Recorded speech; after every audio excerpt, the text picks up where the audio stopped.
नमस्कार। साहित्य, सिनेमा और शैलेंद्र, इस विशेष सत्र में आप सभी का स्वागत।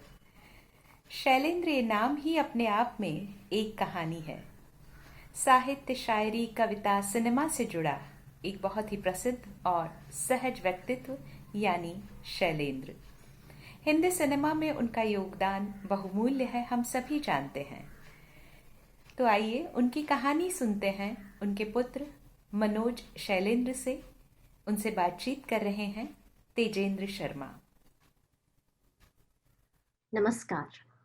विश्व रंग के इस मंच पर मैं प्रांजलि आप सबका हृदय से स्वागत करती हूँ। मेरा ये सौभाग्य है कि साहित्य, कला, सिनेमा के इस गरिमामयी संगम में मुझे एक ऐसे महान रचनाकार, कवि, दार्शनिक व्यक्तित्व के बारे में चर्चा करने का अवसर मिला है जो मेरे शब्दों, भावों, विचारों और जीवन शैली का आधार स्तंभ है। आबाद नहीं बर्बाद सही, गाता हूँ खुशी के गीत मगर, जख्मों से भरा सीना है मेरा, हंसती है मगर ये मस्त नजर। दुनिया दुनिया मैं तेरे तीर का या तकदीर का मारा हूँ, आवारा हूँ या गर्दिश में हूँ, आसमान का तारा हूँ। शैलेंद्र जी, आप इस ब्रह्मांड के ऐसे सितारे हैं। आप वो तारा है जो कभी गर्दिश में जा ही नहीं सकते। आप चमकते थे, चमकते हैं और चीरकाल तक यूं ही चमकते रहेंगे। जी हाँ साथियों, आज हम याद करेंगे हिंदी साहित्य के उस महान कवि को जो आपसे दूर आसमान में नहीं चमकते, वो चमकते हैं, वो जमगाते हैं आपके दिलों में, आपके हृदय में वो चमक बिखेरते हैं। मेरे लिए जो हिंदी के सर्वश्रेष्ठ कवि हैं, फिल्म जगत के सबसे उम्दा रचनाकार हैं, उन शैलेंद्र जी को आज हम याद करेंगे बहुत ही खास मेहमानों के साथ। तो चलिए सबसे पहले हम बुलाते हैं हमारे मेहमानों को। मैं आमंत्रित करना चाहूंगी शैलेंद्र जी के बेटे श्री मनोज शैलेंद्र जी को। मनोज जी, आपका इस मंच पर बहुत बहुत स्वागत है। नमस्ते and thank you very much. बहुत बहुत स्वागत मनोज जी। और मनोज जी, मैं हमेशा आपसे कहती हूँ कि मेरा और आपका एक खास और अटूट रिश्ता है। मैं लोरियों पर नहीं, शैलेंद्र जी की कविताओं पर बड़ी हुई हूँ और आप गवाह हैं उन शब्दों की पहली आंच के, तपन के। आप बहुत छोटे रहे होंगे, आपको याद भी नहीं होगा, पर वो आंच आप पर पड़ी है। आपने कहीं गुनगुनाना सीखा होगा, कहीं स्याही होगी, कहीं कागज होगा।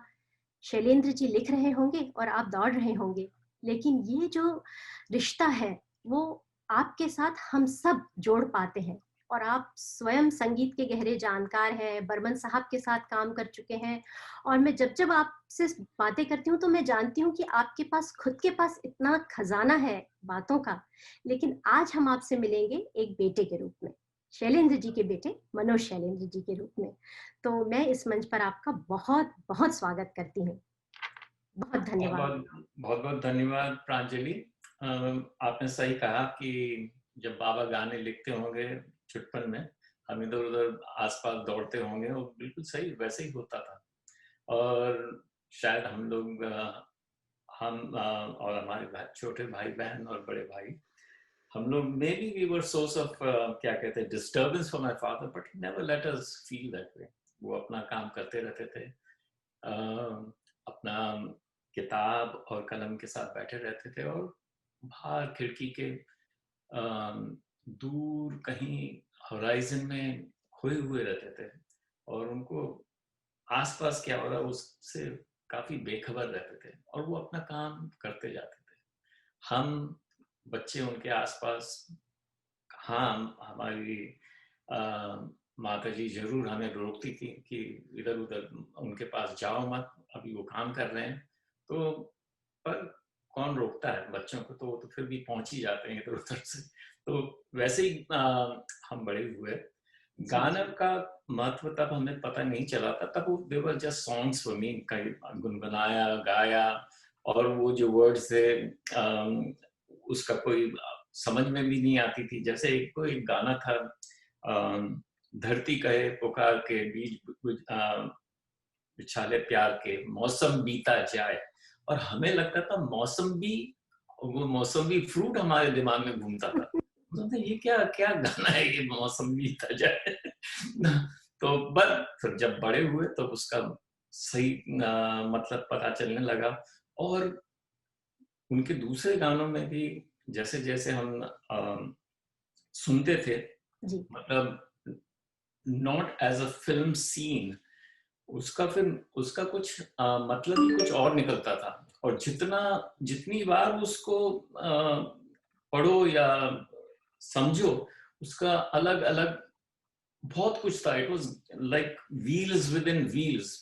तो enough for me to keep on thinking कि क्या लिखा क्या है उन्होंने। और सब्सिक्वेंटली कुछ गाने ऐसे थे जो हम बता दें कि जब बाबा गुजर गए थे, तब we went through a very low financial situation. तो उसमें ना तो कोई, everyone had abandoned us, no relatives, no friends, nothing. तो it was Baba's songs and my mother who really kept us together। और उनके गानों में से ही प्रेरणा मिलती थी। और एक गाना हमें, इफ आई मे मेंशन, बहुत दिया देने वाले ने तुझको, आंचल ही न समाए तो क्या कीजिए, बीत गए जैसे ये दिन रहना, बाकी भी कट जाए तो दुआ कीजिए। तो I mean songs like this. और एक वो ब्रह्मचारी फिल्म का गाना था, मैं गाऊं तुम सो जाओ। उसमें एक अंतरा ऐसा था कि कल जब तुम आंखें खोलोगे, जब होगा उजियारा, खुशियों का संदेशा लेकर आएगा समय हरकारा, मत आस की दीप बुझाओ, मैं गाऊं तुम सो जाओ। जैसे ऐसा लगता था कि इन्होंने हमारे लिए ही लिखा हुआ। खैर, आगे बढ़ते हैं। आप thank you for the introduction और विल कंटिन्यू। जी, और जो आप कह रहे हैं ना कि ऐसा लगता है कि आपको लगा कि आपके लिए लिखा गया था, तो हम सबके साथ वही शायद उनके कलम की खासियत है कि जो सुने उसे लगता है बस उसी के लिए लिखा गया। मतलब मुझे तो कई दिनों तक था कि मुझे लगता था वो बस हमारे परिवार के हैं, और मैं आपसे मिली तो मुझे ताज्जुब हुआ कि अरे उनके बेटे भी हैं। तो ऐसे अपनों की जो फहरिस्त होती है ना, उसमें तो वो सबसे अपने रहे हैं, और मेरे लिए ही नहीं, ऐसे मैं कितने लोगों को जानती हूँ। और आपने जो बात कही कि वो खिड़की से बाहर देखते थे, खोए खोए रहते थे, और मुझे लगता है कि वो बाहर देखते थे और लिखते थे कितने विविध विषयों पर, और पहचान कराते थे हमको हमारी उन चीजों को जो कई बार हम अनदेखा करते हैं। तो उनका जो वो है पक्ष, जहाँ वो सरल छोटी से छोटी बात को या बड़ी से बड़ी बात को बड़े सटल सिंपल वे में, सिंपल हिंदी में हमको समझाते थे, तो हम बाहर से ऐसा लगता था खोए हैं, पर हम जुड़ते हैं अपने आप से। तो उनका ये जो पहलू है और उनके अलग अलग जो आयाम है, जो पहलू हैं, उनके लिए अगर हमें बात करनी है तो शैलेंद्र जी के साथ एक नाम हमेशा जुबान पर आता है, और वो है तेजेंद्र शर्मा जी का। आलम तो यह है कि आप इंटरनेट पर जब शैलेंद्र जी को सर्च करें तो तेजेंद्र शर्मा जी अपने आप हमें दिख जाते हैं। तो उनका बहुत गहन शोध रहा है, और उन्होंने कई लेख लिखे हैं, किताबें प्रकाशित की हैं, और प्रवासी साहित्य में उनका नाम एक बहुत ही चर्चित नाम है। और वो बहुत सामयिक विषयों पर लिखते हैं, और साहित्यकारों में उनका एक अलग ही स्थान है। लेकिन यहाँ हम आज उनसे बातें कर रहे हैं शैलेंद्र जी के बारे में, और मैं उनसे यही कहूँगी कि उनकी बहुत सारी उन्हें उपाधियाँ मिली हैं, पुरस्कार मिले हैं, और वो सम्मानित हो चुके हैं। पर आज हमारा सम्मान है और गौरव है कि आज वो हमें बता रहे हैं शैलेंद्र जी के बारे में। तो आप जब भी शैलेंद्र जी की बात आती है, तेजेंद्र जी, तो आप हमेशा कहते हैं कि लोगों के साहित्य को फिल्म जगत में लाया जाता है, पर शैलेंद्र जी एक ऐसे साहित्यकार हैं जिन्होंने फिल्मों के लिए साहित्य लिखा। ये बहुत गहरी और बहुत बड़ी बात है। तो मैं आप ही से जानना चाहूंगी कि आप शैलेंद्र जी का आपके हृदय में, या जो साहित्य है जगत, उसमें आप जो स्थान है उसके बारे में क्या कहना चाहेंगे? अंजलि, नमस्कार। मैं आपके सभी श्रोताओं का स्वागत करूंगा। और विश्व रंग के इस मंच पर बड़ी अच्छी बात है कि हम मेरे प्रिय कवि शैलेंद्र की बातें कर रहे हैं, और मनोज जैसा प्यारा दोस्त सामने मौजूद है। दरअसल क्या है कि शैलेंद्र और बाकी फिल्मी गीतकारों में फर्क ये था, उनके जमाने के जो गीतकार थे जी वो सब शायर थे। शायर होने के बाद वो फिल्मों में लिखने के लिए आए। जी शैलेंद्र शायद हिंदी सिनेमा के पहले गीतकार थे जी जिन्होंने फिल्मों में आने से पहले उनकी कोई किताब प्रकाशित नहीं हुई थी।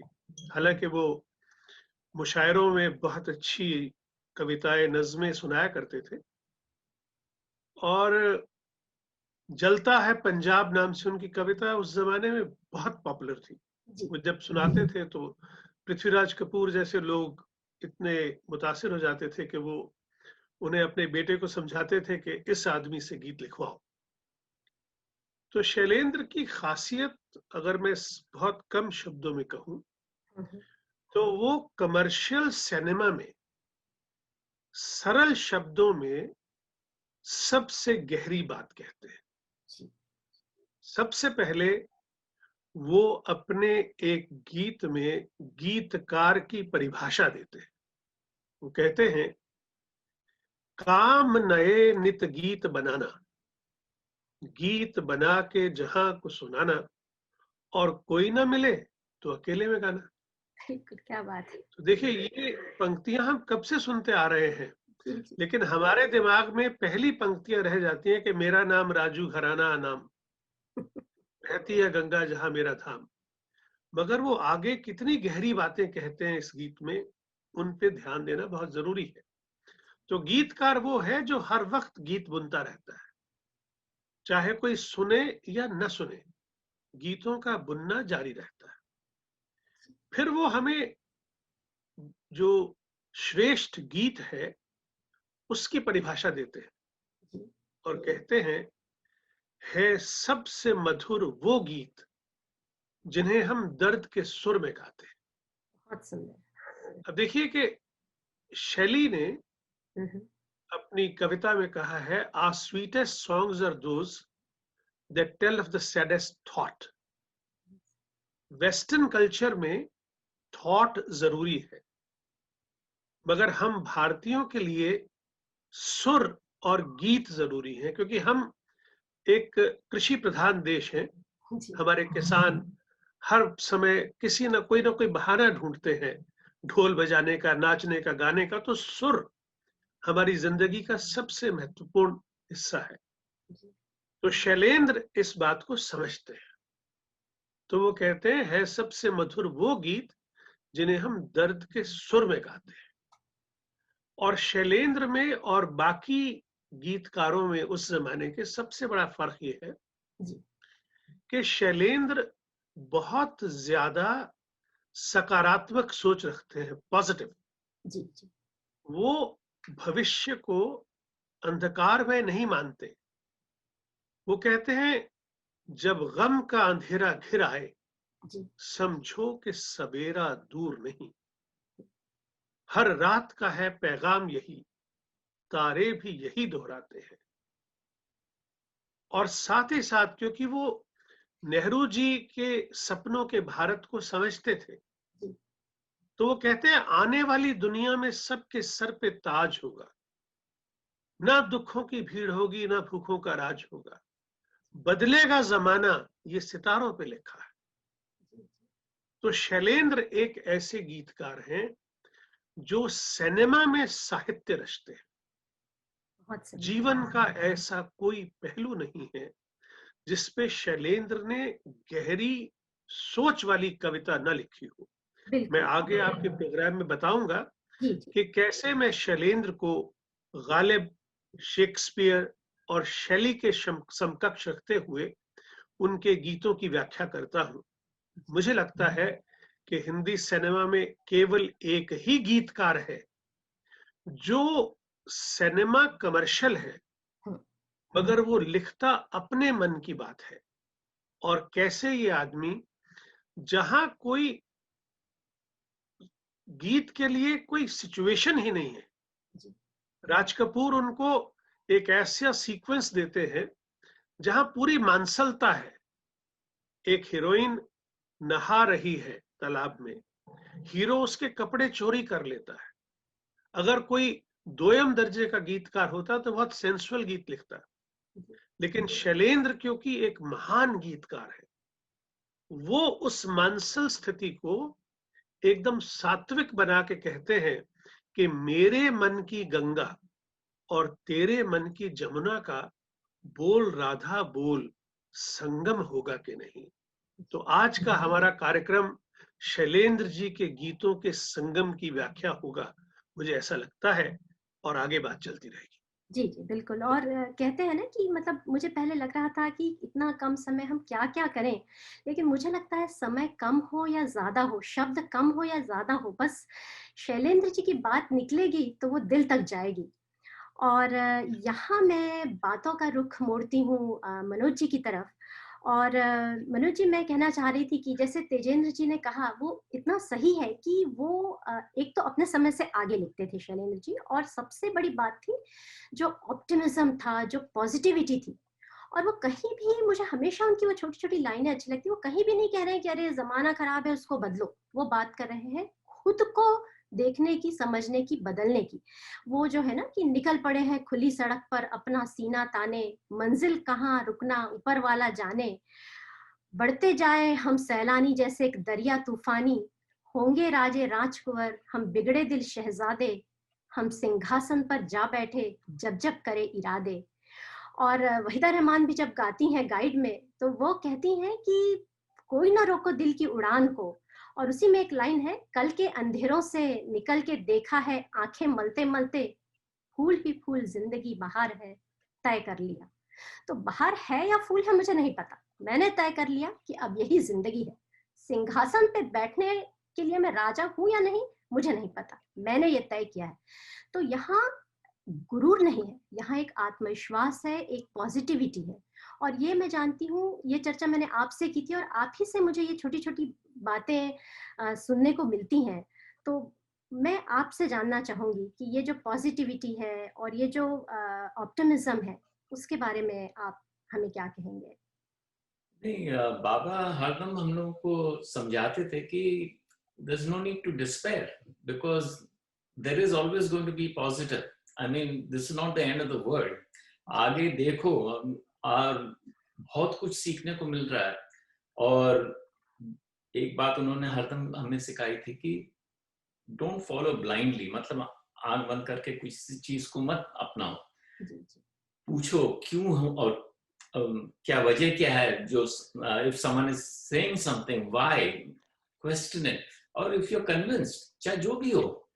जैसे आपको पता होगा, he was an atheist, Baba was not a follower of any religion or anything, और माँ के तरफ से हमें रिलीजन पढ़ाया जाता था, तो उनका कहना ये था, he never stopped us, पर वो ये कहते थे कि क्वेश्चन, अगर तुम if you're convinced, go ahead and do it, तो उसमें कोई हर्ज नहीं है, but you have to be sure कि जो तुम्हारे को जो बताया जा रहा है is you are convinced with that, only then follow it, don't just go blindly. So this is one of the lessons that was there, that I'm growing up with an atheist father, but he's full of positivity. I mean, he's always encouraging कि आप आगे देखो, ढूंढो, answers are all around us, और pick the right one, और उस हिसाब से आप आगे चलो। तो this was on a daily basis, हमारे घर में ये होता था। और उनका तरीका अलग था, उनका डिसिप्लिनिंग का और जो भी है, तो वो तो वैसे भी काफी बिजी रहते थे। तो mother was the one who was bringing us up at home, तो and she was as strict as can be, मतलब पिटाई खूब होती थी अगर गलती करी। और जब बाबा घर आते थे शाम को, तो हम लोग रोते रोते उनके पास, आज माँ ने बहुत पिटाई करी हमारी। तो वो ये नहीं कहते थे कि माँ ने गलत किया, तो वो पूछते थे अच्छी बहुत प्यार से कि तुमने करा क्या। तो हमने बोला ऐसा ऐसा किया। डोंट यू थिंक ये गलत किया था तुमने? हाँ हमने किया था, पर तो वो कहता है कि अच्छा तब तो सजा तो मिलनी चाहिए। हाँ, माँ इतनी पिटाई नहीं होनी चाहिए थी, पर जो किया वो ठीक ही हुआ था, आगे आप सुधर जाओगे और ये गलती फिर ना करोगे। तो this was his way of doing things. I mean he would never discipline us in a, मतलब in a with a force. तो प्यार से ही वो हम लोगों को सबक सिखाते थे, और कभी उन्होंने मदर को कॉन्ट्रडिक्ट नहीं किया कि अगर उन्होंने कुछ पनिशमेंट दी या कुछ, तो he would never say that she did wrong. So this was one of ways. So I don't know, it was a very different atmosphere. जो घर में जो एक तो प्यार का था, बाबा की तरफ से बहुत प्यार था, और दोनों माँ के तरफ से भी, पर माँ because she was a disciplinarian, तो उससे उनसे थोड़ा हम लोग को होता था कि अरे ये तो ज्यादा ही हो रहा है। पर अगर बाबा हम लोग अगर बाबा के डिसिप्लिन रास्ते में जाते तो शायद maybe we would be spoiled. तो फिर खैर the thought of being positive was always there, and we were encouraged कि हर चीज में जैसे हमें हम खुद को जैसे बॉम्बे में एज यू नो बरसात का मौसम 4-5 महीने चलता है और बहुत ही तेज बरसात होती है, घर से निकल ही नहीं पाते, तो बच्चे करे क्या।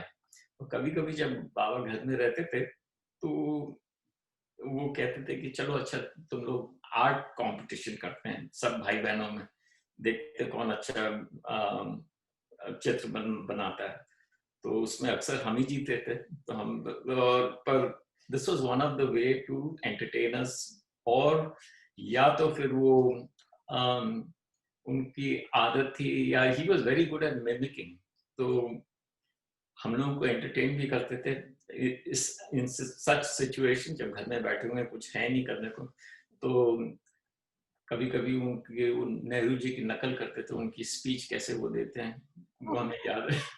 और अगर वो नहीं कर रहे हैं होते तो देन ही वुड बी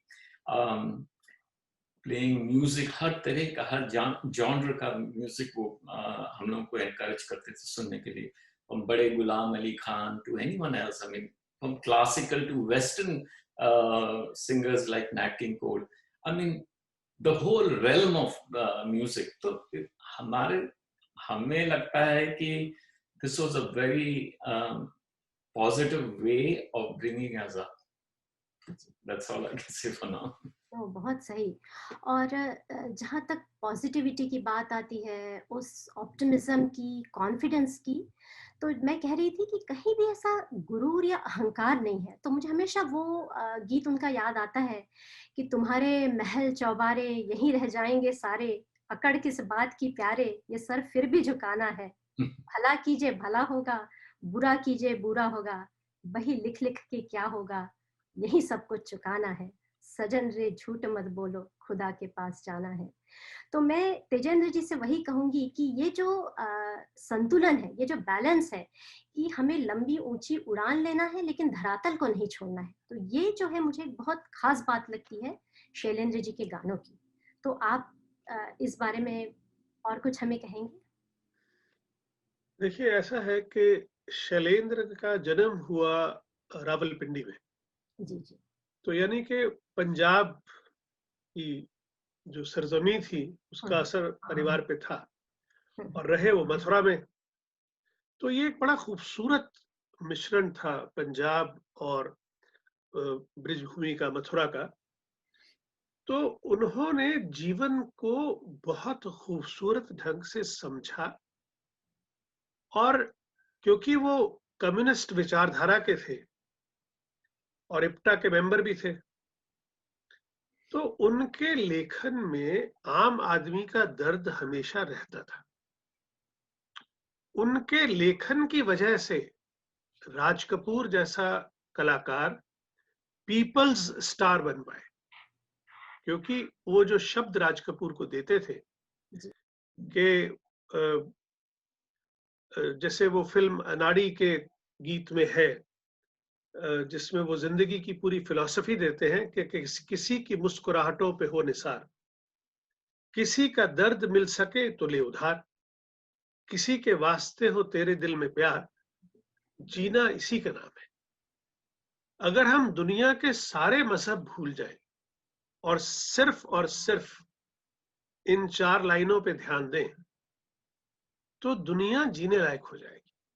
बिल्कुल सही। और मजेदार बात यह है कि जो आदमी बिल्कुल एथीस्ट था, भगवान में विश्वास नहीं रखता था, जब वो सिनेमा के लिए गीत लिखता था तो भजन भी उसी शिद्दत से लिखता था जिस शिद्दत से एक गरीब आदमी का दर्द लिखता था कि ना मैं धन चाहूं ना रतन चाहूं, तेरे चरणों की धूल मिल जाए। और कहते हैं लाए क्या थे जो लेके जाना है, तो बहती नदियां तेरा ठिकाना है, क्योंकि हमारी जो अस्थियां हैं वो तो गंगा में बह जानी है। तो इस तरह से सरल शब्दों में बता देते थे। अब जैसे आम आदमी का दर्द है, इसे जो आजकल के कवि हैं बड़े कठिन शब्दों में, जो ना समझ आने वाली कविता है उसमें कहते हैं, मगर शैलेंद्र ने जो भूख है, जो गरीबी है, उसका चित्रण 4 लाइनों में इतना खूबसूरत किया है। वो कहते हैं, चूल्हा है ठंडा पड़ा मगर पेट में आग है, गर्मा गर्म रोटियां कितना हंसी ख्वाब है। तो आप सोचिए, ये गीत शम्मी कपूर पर पिक्चराइज्ड है जो कि घोर कमर्शियल आर्टिस्ट है। जी बिल्कुल। लेकिन शैलेंद्र उस पर ऐसे शब्द लिख देते हैं और कहते, सूरज जरा तू आ पासा, आज सपनों की रोटी पकाएंगे हम, सपनों की रोटी। ऐ आसमां तू बड़ा मेहरबान, आज तुझको भी दावत खिलाएंगे हम। अब गरीब आदमी की दावत क्या है? आलू टमाटर का साग इमली की चटनी बने, ये गरीब आदमी की दावत है। आलू टमाटर का साग इमली की चटनी बने, रोटी करारी सेके और घी उस पे असली लगे। बहुत खूब। जी तो गरीब आदमी की दावत कितनी छोटी होती है, ये केवल शैलेंद्र सोच सकते हैं। उसके बाद शैलेंद्र जो है वो बड़े कवियों, बड़े शायरों की तरह सोचते हैं। जैसे आपने एक गीत अभी थोड़ी देर पहले सुनाया, लेकिन उस गीत में नारी विमर्श कितना ज्यादा है, इस पर ध्यान देने की बहुत इंपॉर्टेंट बात है। जी। जब शेक्सपियर की डेस्डेमोना ओथेलो में तूफान के बाद पहुंचती है साइप्रस, तो वो कहती है, if it were now to die, it was now to be the most happy. ये डेस्डेमोना के शब्द है।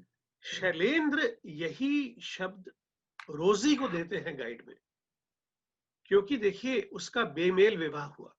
वो एक ऐसे आदमी के साथ मैरिड है जहां कोई रिश्ता नहीं है, वो घुट रही है।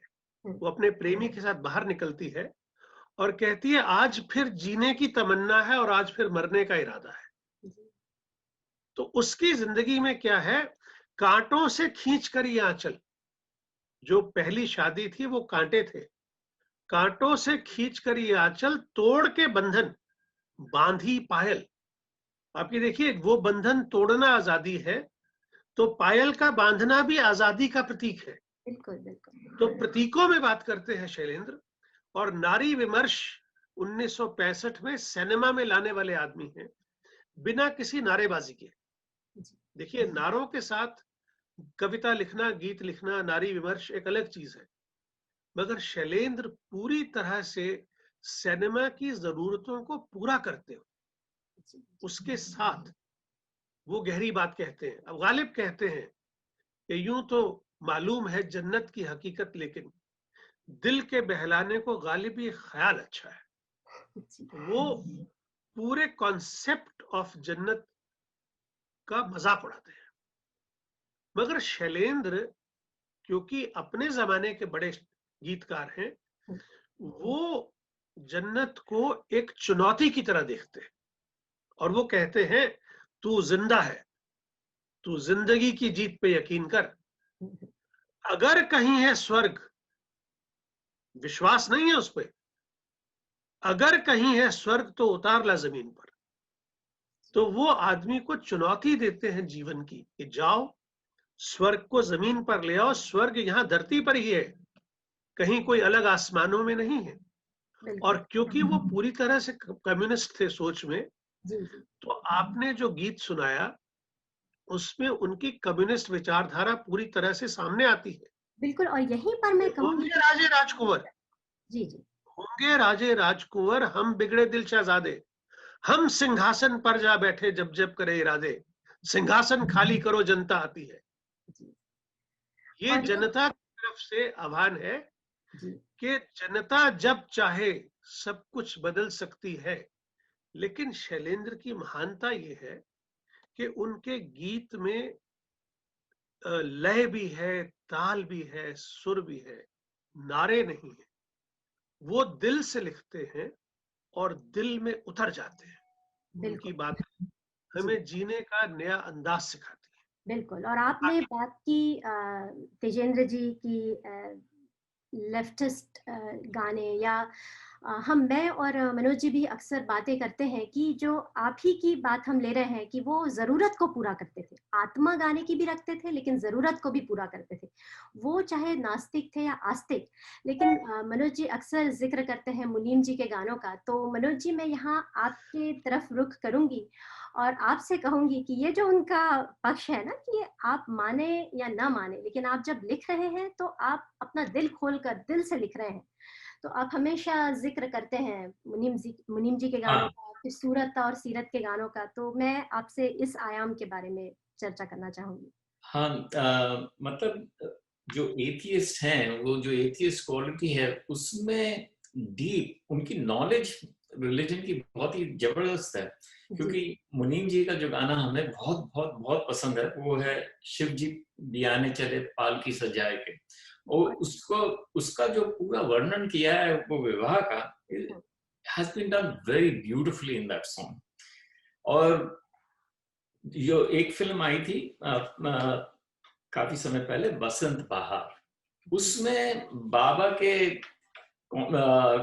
जो कम्युनिस्ट लीनिंग या एथियस्ट लीनिंग गाना था, वो एक था बड़ी देर भई कब लोगे खबर मोरे राम।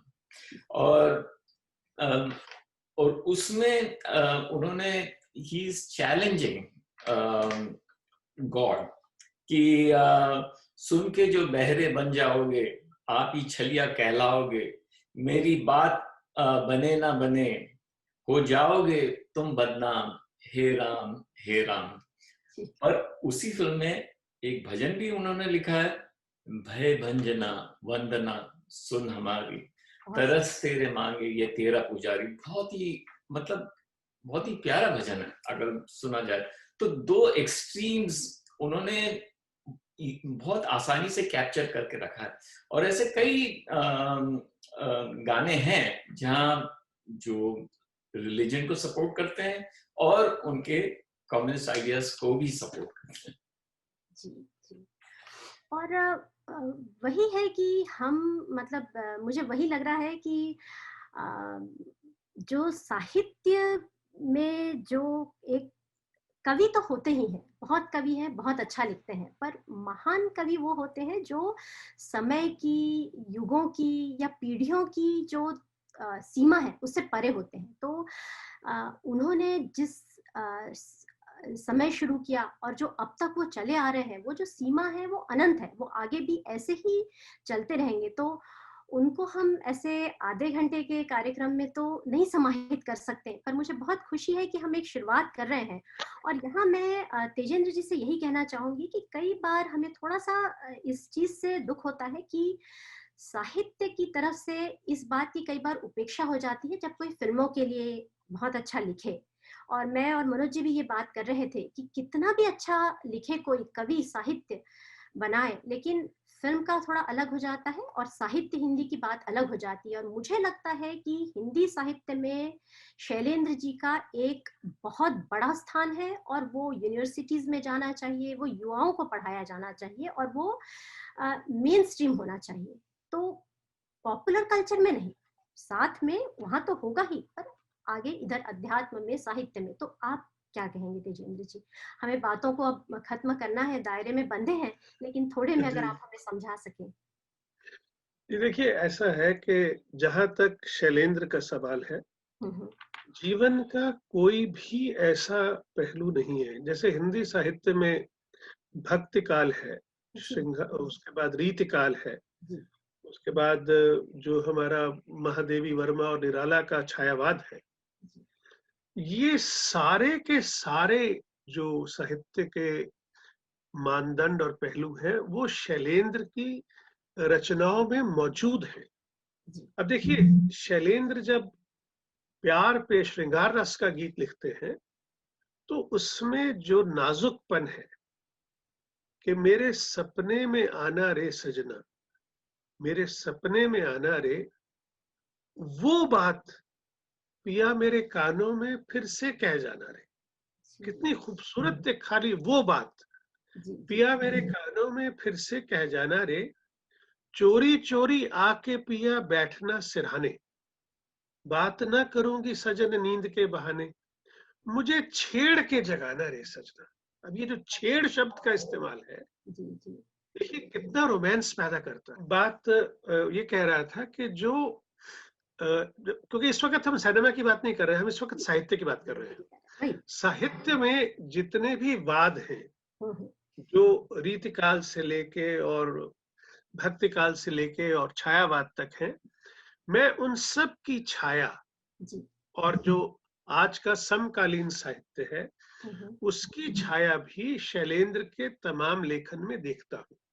मुझे लगता है कि अगर कोई एक कवि सिनेमा में है हम्म, जो साहित्य की सभी कसौटियों पे पूरा उठ बैठता है। जी। हमारे एक हुए हैं आलोचक जिन्होंने कहा कि सिनेमा के गीतों में और साहित्य में एक फर्क है। सिनेमा के गीत समझ में आ जाते हैं, साहित्य के शब्द समझ में आने चाहिए, मगर उनका अर्थ समझने के लिए हमें मेहनत करनी चाहिए। ये अजित कुमार जी का कहना था। जी, जी, मेरा मानना ये है कि किसी भी अच्छे साहित्य की पहली शर्त है कि वो कम्युनिकेट करे। अगर वो एक लेखक से पाठक तक, श्रोता तक कम्युनिकेट नहीं करता, तो वो अच्छा साहित्य मैं नहीं मानता। मैं साहित्य को अलजेब्रा या ज्योमेट्री नहीं मानता। जी, तो मुझे ये लगता है कि शैलेंद्र जब सरल शब्दों में कहते हैं, उनके कहे हुए गीत, उनके लिखे हुए गीत आज हमारे जीवन से ऐसे जुड़ गए हैं कि जो लोकगीत थे, वो कहीं गायब हो गए। जी, हम जब राखी बांधनी होती है, तो भैया मेरे राखी के बंधन को निभाना, ये गीत सुन रहे होते हैं, दिमाग में ये चल रहा होता है। जी, या किसी दोस्त ने भी हमसे बेवफाई की, तो खट से मुंह से निकलता है, सारे भेद खुल गए, राजदार ना रहा, जिंदगी हमें तेरा एतबार ना रहा, दोस्त दोस्त ना रहा, प्यार प्यार ना रहा। तो शैलेंद्र के जो गीत हैं, जी, वो हमारे समाज का एक अटूट अंग बन गए हैं। जी, हम उनसे इतना कुछ सीखते हैं। जब वो कहते हैं कि रात दिन एक ख्याल, रोटियां कम है क्यों, क्यों है अकाल, इस दुनिया में कमी है, ये चोरी किसने की है, कहाँ है सारा माल। ये कहाँ है सारा माल आज के पूरे राजनीतिक जो होराइजन है, उसका सबसे बड़ा सवाल है जी, कि जो आम आदमी तक पहुंचना चाहिए वो क्यों नहीं पहुंच रहा। जी, तो शैलेंद्र जो है वो हमारे विद्यार्थियों के लिए, हमारी यूनिवर्सिटीज के लिए सबसे महत्वपूर्ण कवि हैं, जिनके लेखन से जीवन का कोई भी ऐसा पहलू नहीं है, कोई ऐसा रिश्ता नहीं है, कोई ऐसा त्योहार नहीं है जो उनके गीतों में कवर ना होता हो। तो मेरी तो ये मुहिम है। मैं पिछले 15 साल से अलग अलग यूनिवर्सिटीज में जाके, साहित्य एकेडमी में जाके इस बात के ऊपर खूब एक मुहिम चलाए हुए हूँ। मैं देखना चाहता हूँ, मैं शैलेंद्र पर पीएचडी करवाने, I don't believe in that. Yes, मुझे चाहिए शैलेंद्र बीए के कोर्स में लगे, शैलेंद्र छठी, सातवीं, आठवीं में लगे, शैलेंद्र एमए में लगे। शैलेंद्र के अलग अलग लेवल के अलग अलग गीत हैं, जो बच्चे हैं प्राइमरी स्कूल के वो भी सीख सकते हैं, मिडिल स्कूल के भी सीख सकते हैं, हायर सेकेंडरी के भी सीख सकते हैं, बीए और एमए के। और मैंने हर यूनिवर्सिटी को लिखे हैं लेटर्स कि अगर आपको शैलेंद्र के गीत प्रेस्क्राइब करने हैं, तो मैं एक सलाहकार के तौर पे आपको बता सकता हूं जी, कि शैलेंद्र किस तरह हमारे समाज को बदल देंगे अगर उनके गीत विद्यार्थी सुनेंगे, गुनगुनाएंगे और गाएंगे। जी। और जिंदगी का फलसफा उन्हें मिलेगा, और लोग गीत जैसे भी उनके कितने सारे गीत हैं, तीसरी कसम के हों या कुछ।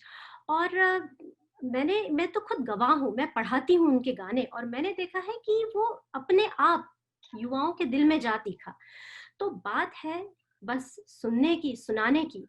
और समय की सीमा को देखते हुए मैं जल्दी से अभी फिर मनोज जी की तरफ आऊँगी और उनसे यही कहूँगी कि हम बहुत-बहुत शुक्रगुज़ार हैं कि आप एक कड़ी हैं हमारे लिए, क्योंकि गानों को हम सुनते हैं, समझते हैं, आत्मसात करते हैं। पर कहते हैं ना कि blood is thicker than water. तो मैं जब भी आपसे बात करती हूँ, मुझे हमेशा एक नया नज़रिया, एक नया पहलू और एक नई सोच मिलती है उन गानों को लेकर।